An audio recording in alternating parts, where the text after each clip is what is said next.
राम राम दोस्तों। आप सभी का स्वागत है आपके अपने न्यूज़ चैनल हिंदुस्तान न्यूज़ पे। तो दोस्तों बात करते हैं आज हरियाणा की। हरियाणा के अंदर पूर्व सीएम मनोहर लाल खट्टर के एक फर्जी कैबिनेट लेटर के आधार पर गुड़गांव की 50 एकड़ जमीन जमीन पर कब्जा करने का खुलासा सामने आया है। इसके अंदर जो काफ़ी सारे लोगों का नाम आ रहा है और जो वहाँ की लोकल पुलिस है उसका भी नाम आ रहा है, इसलिए उसको भी इसके अंदर जो इसको भी जांच के अंदर शामिल, लोकल पुलिस को भी जांच के अंदर शामिल नहीं किया गया है। पंचकुला के इसमें इसकी जांच के लिए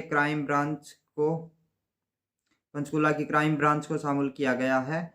और ये इस खेल में का मास्टरमाइंड गुरुग्राम के झाड़सा का रहने वाला बताया जा रहा है। कैथल के कलायत के प्रॉपर्टी डीलर की भी भूमिका सिंधिगत मिली है। जांच में कुछ बड़े नाम और ब्यूरोक्रेट के शामिल होने की आशंका जताई जा रही है। इसके साथ साथ आपको बताते चलिए जो ये मामला है, यह मामला 3 दिन पहले इस मामले की शिकायत पूर्व सीएम मनोहर लाल खट्टर के पास पहुंची थी। कैबिनेट का लेटर देखकर पूर्व मुख्यमंत्री खट्टर खुद हैरान रह गए और उन्होंने आनन फानन में मुख्य सचिव TBSN प्रसाद से जानकारी ली। मुख्य सचिव ने जब ब्रांच के कर्मचारियों से बात की तो पता चला कि कैबिनेट मंत्री का पत्र पूरी तरह से फर्जी है। दरअसल गुड़गांव के बादशाहपुर और राजीव चौक क्षेत्र की बेशकीमती जमीनों को रिलीज करने के लिए कैबिनेट मंत्री का एक फर्जी पत्र तैयार किया गया। इस पत्र में 15 से 21 दिसंबर 2023 की तारीख लिखी गई, जबकि इस दौरान कोई कैबिनेट बैठक नहीं हुई।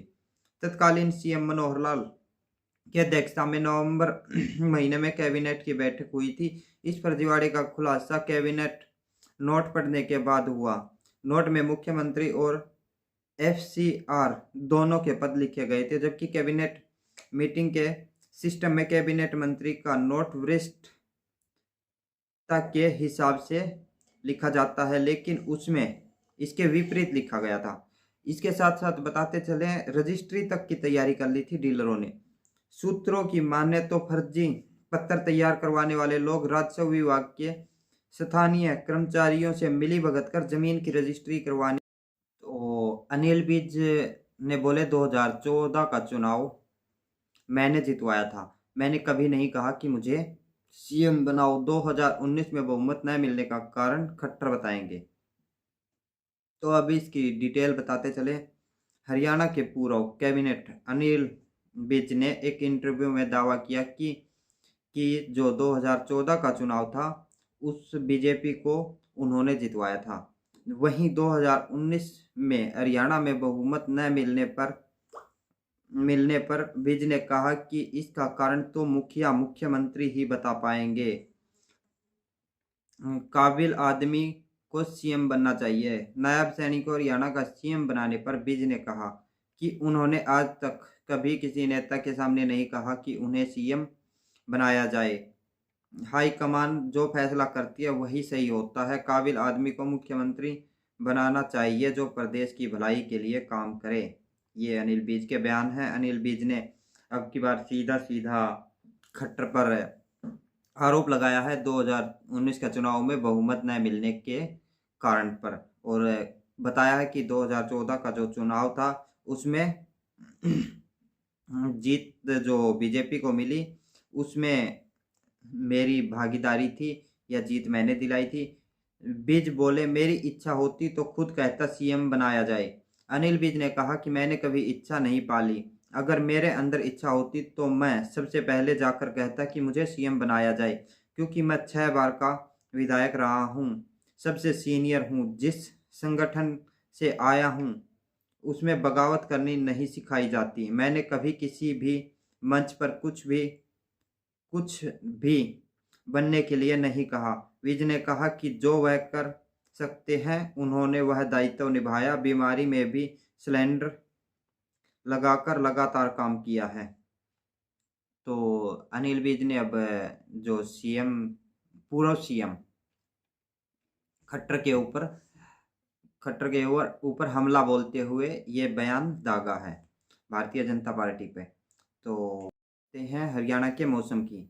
हरियाणा में मौसम का मिजाज बदलता नजर आ रहा है और सुबह सुबह कई जगह पे ओलावृष्टि के साथ हल्की हल्की बारिश भी आई और इसी बारिश के कारण किसानों की चिंताएं भी बढ़ी। हरियाणा के अंबाला में शनिवार सुबह, मतलब आज की सुबह की बात है ये, सुबह मौसम ने अपना मिजाज बदला। सुबह 5 बजे अचानक गरज चमक व तेज हवाओं के साथ आधा घंटा ओलावृष्टि और झमाझम बारिश हुई। बारिश होने से लोगों को गर्मी से तो थोड़ी राहत मिली, लेकिन किसानों की चिंता बढ़ी। मौसम विभाग ने पंचकुला, यमुनानगर, कुरुक्षेत्र के साथ अंबाला में भी कल 31 मार्च को ऑरेंज अलर्ट जारी किया है। गेहूं की फसल कटाई के लिए तैयार होने की वजह से किसानों की चिंताएं बढ़ी हैं। तो ये था मामला। हरियाणा का वाटर कैनन बॉय नवदीप गिरफ्तार। किसान आंदोलन में शंभू बॉर्डर पर बैरिकेडिंग तोड़ने मशीन लेकर पहुंचा था, कातिलाना हमले की धाराएं लगी हैं।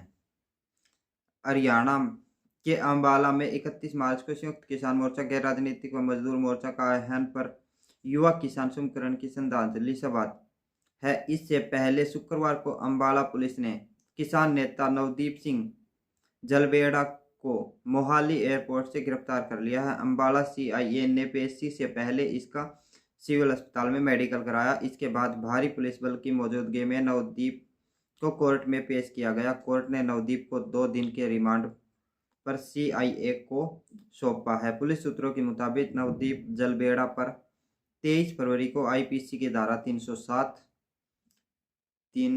379 बी के तहत दूसरी धाराओं के तहत एफआईआर नंबर 40 दर्ज की गई, जिसमें यह गिरफ्तारी हुई है। इसी के साथ नवदीप सिंह जलबेड़ा किसान नेता जय सिंह का बेटा है, जो पहले किसान आंदोलन में वाटर कैनन बॉय के नाम से फेमस हुआ था।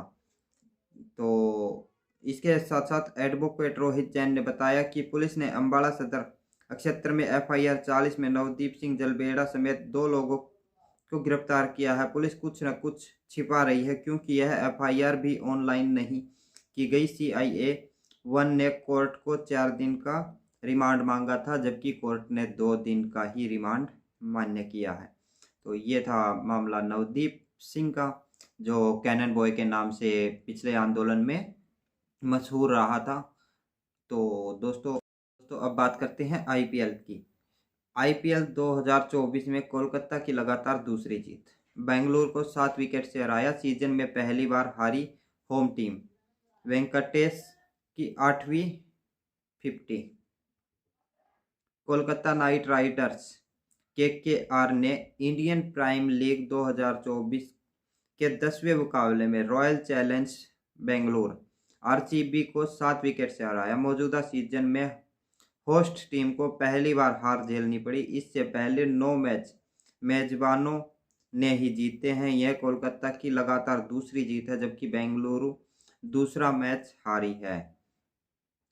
तो दोस्तों ये बेंगलुरु के आरसीसी ने पहले बल्लेबाजी करते हुए 20 ओवर में 6 विकेट पर 182 रन का स्कोर बनाया। विराट कोहली ने 59 बॉल पर 83 रन की पारी खेली। उन्होंने 4 चौके 4 छक्के और कोहली ने लीग में 52वीं 50 जमाई है। कैमरन ग्रीन ने 33 और गैलेन मैक्सवेल ने 28 रन का योगदान दिया। आंद्रे रसेल और हर्षित राणा को 2-2 विकेट मिले। सुनील नील Narine player of the match रहे। उन्होंने 22 बॉल पर 47 रन की 38 पारी खेली और 1 विकेट भी हासिल किया था। तो ये था आईपीएल। अब बात करते हैं हरियाणा की दूसरी खबर। उत्तर प्रदेश की बांद्रा जेल में बंद मुख्तार अंसारी को कार्डियक अरेस्ट से गुरुवार रात को मौत हो गई। उसे उल्टी की शिकायत और बेहोशी की हालत में रात को जेल से रानी दुर्गावती मेडिकल कॉलेज ले जाया गया। 9 डॉक्टरों ने इलाज किया, लेकिन उसे बचाया नहीं जा सका। उसके शव को लेकर प्रशासन का काफिला बांद्रा से गाजीपुर पहुंच गया। इससे पहले शुक्रवार को 3 डॉक्टरों के पैनल सहित 5 लोगों की टीम ने मुख्तार का पोस्टमार्टम किया। सुबह 11 बजे शुरू हुआ पोस्टमार्टम, दोपहर 1:30 बजे तक चला। पोस्टमार्टम की प्राइमरी रिपोर्ट में मौत की वजह हार्ट अटैक बताई गई। मुख्तार के शव को सड़क के रास्ते मुख्तार के पुश्तैनी घर गाजीपुर रात 1:15 पर लाया गया।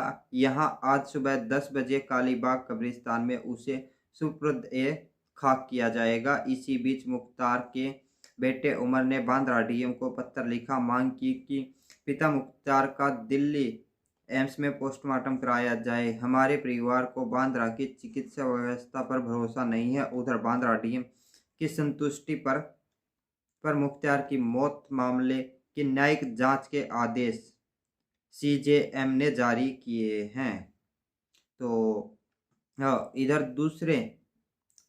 दूसरे राज्य में सुरक्षा बढ़ा दी गई। मऊ और गाजीपुर में धारा 144 लागू कर दी गई। बांद्रा में भी सुरक्षा के विशेष इंतजाम किए गए। मौके पर बड़ी संख्या में पुलिसकर्मी तैनात किए गए। डीजीपी मुख्यालय ने भी सतर्कता बरतने के निर्देश दिए हैं। तो ये था मुख्तार का मामला, जो काफ़ी अभी के टाइम पे बहुत वायरल चल रहा है। तो दोस्तों, आज की इतनी ही खबरें। मिलते हैं नेक्स्ट वीडियो में, तब तक के लिए जय हिंद।